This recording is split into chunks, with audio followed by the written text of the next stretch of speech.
Oi, gente, voltei hoje para conversar com vocês um pouco como ocorre o processo de aprendizagem. A gente está dando continuidade ao primeiro vídeo e eu separei alguns pontos para falar com vocês sobre como esse processo ocorre.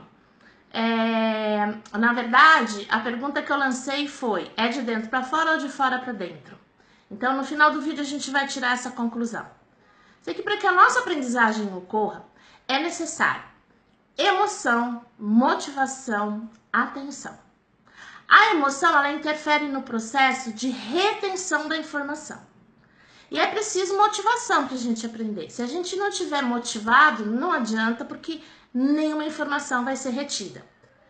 A atenção, ela é fundamental na aprendizagem, mas ela depende de várias questões, assim como outras habilidades dependem dela, ok?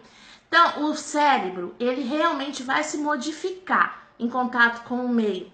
E isso é durante toda a vida, porque durante toda a vida nós recebemos estímulos do meio. Meio em que vivemos dentro da nossa casa, na sociedade, na escola, no trabalho, em contato com os amigos, em contato com pessoas estranhas que passam na nossa vida, em contato com as emoções que nos motivam ou nos tiram a motivação. A formação da memória, ela é mais efetiva quando a nova informação é associada a um conhecimento prévio. Ok? Por isso que é importante, no caso das crianças, a gente descobrir o que ela já conhece, o que ela já aprendeu, o que existe dentro dela armazenado, para a partir daí filtrarmos o que trouxe motivação, o que realmente a fez prestar atenção, o que ela reteve na memória, tanto positivamente como negativamente, para começarmos a trabalhar.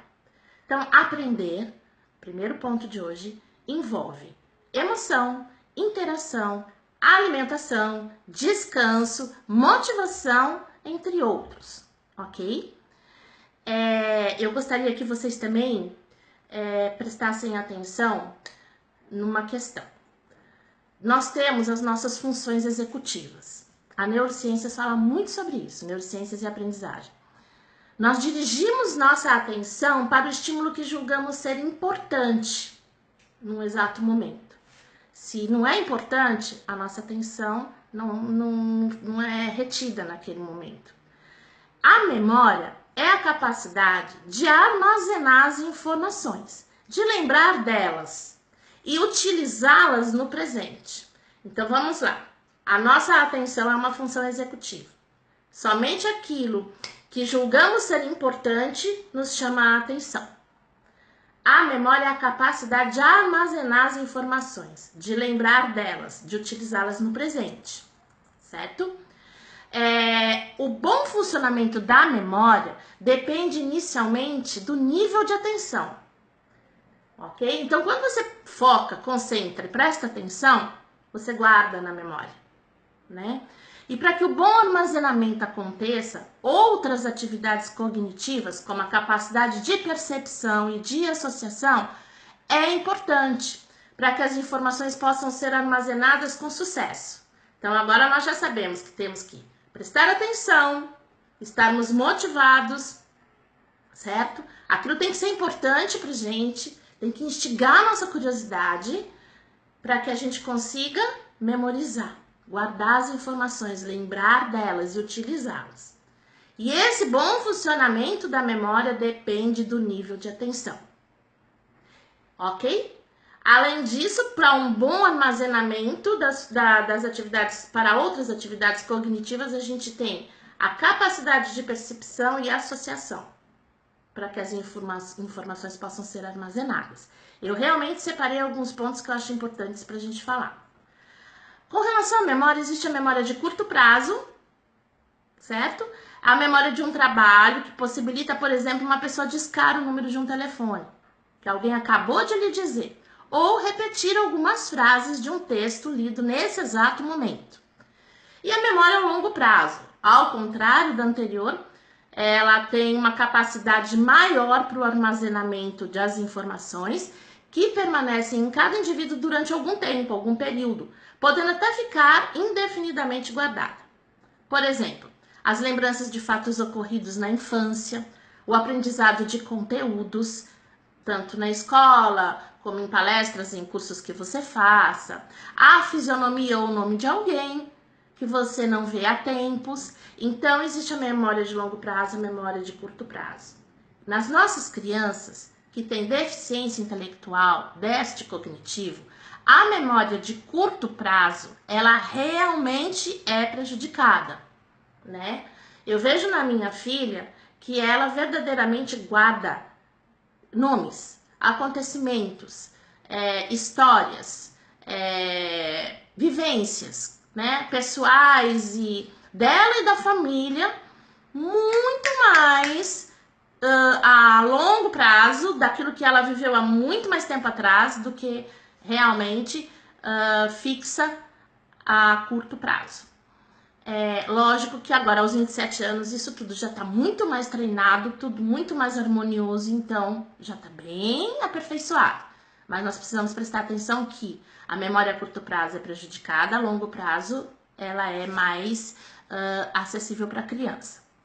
Existem alguns fatores que favorecem a memória, que é a motivação e as emoções, como eu já falei. Quanto maior o interesse em aprender algo, melhor será o armazenamento das informações que você está aprendendo, obtidas nesse processo. Assim, quanto maior o número de emoções, sejam elas positivas ou negativas, atribuídas ao evento, mais chances de permanecer na memória para uma futura recuperação. Então, quando a criança tem um vínculo positivo com a aprendizagem, tudo isso facilita, né? O processo é facilitado, mas quando ela já vem traumatizada, desmotivada, com um vínculo negativo, há um bloqueio muito grande. E a gente precisa garimpar.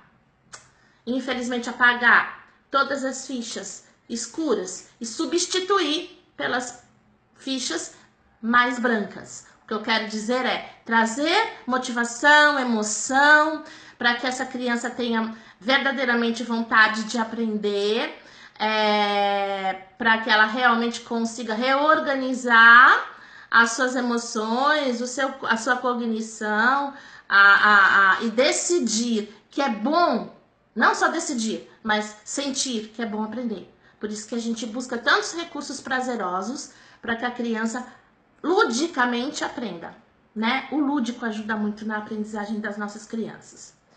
A outra questão é a linguagem. Então, o conceito de linguagem, trazendo aqui para vocês, só para eu não esquecer de falar nada, é definido pelo uso de um meio organizado de combinar as palavras a fim de se comunicar.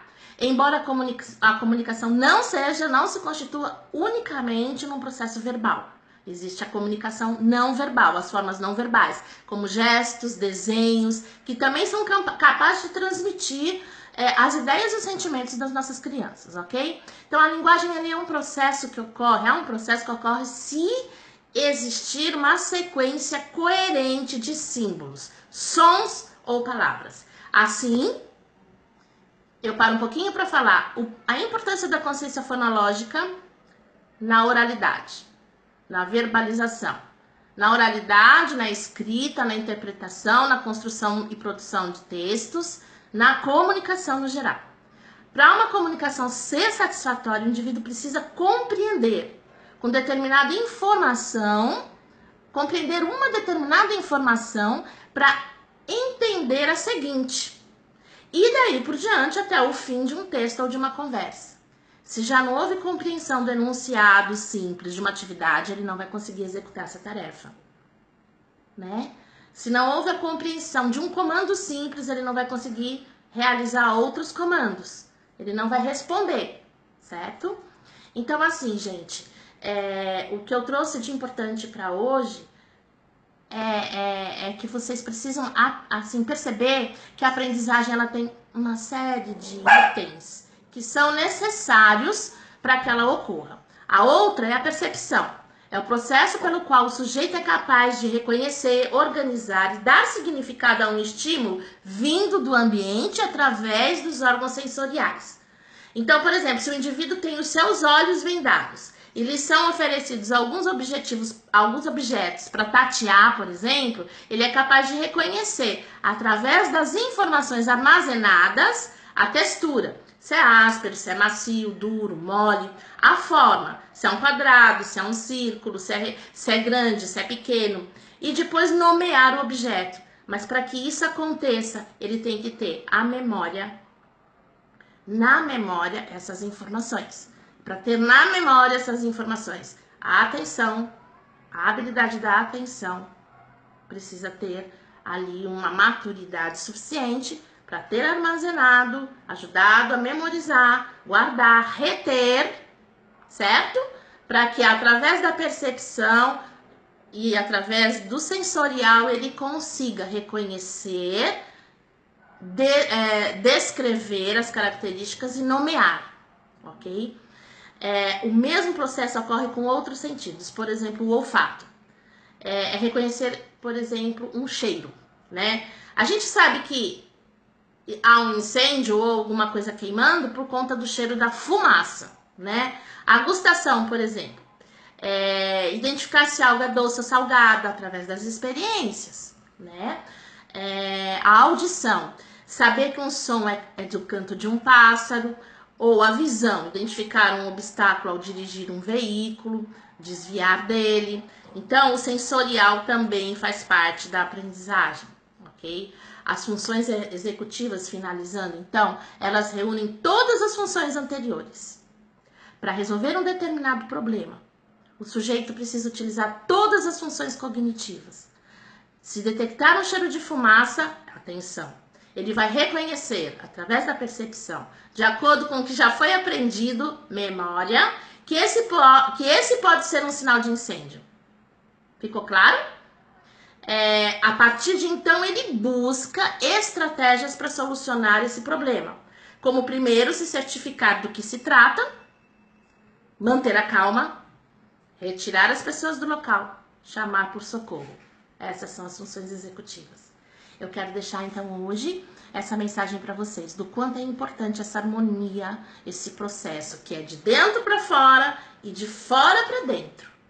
Mais tarde, num outro vídeo, nós vamos falar sobre atividades que realizamos para amadurecer as nossas crianças nas habilidades da atenção, da memória, da percepção, com atividades de discriminação, de associação, estimulando a parte sensorial, né?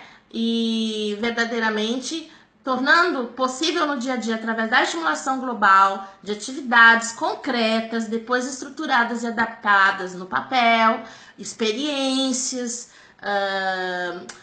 vivências, tudo isso faz parte da aprendizagem. É por isso que vocês veem no apoio pedagógico do Projeto Conviver tantas atividades diversas em função de desenvolver essas habilidades e esses conceitos. Eu espero que vocês tenham gostado do vídeo de hoje e qualquer coisa entre em contato comigo no e-mail e no WhatsApp que eu vou deixar para vocês na postagem. Um grande abraço!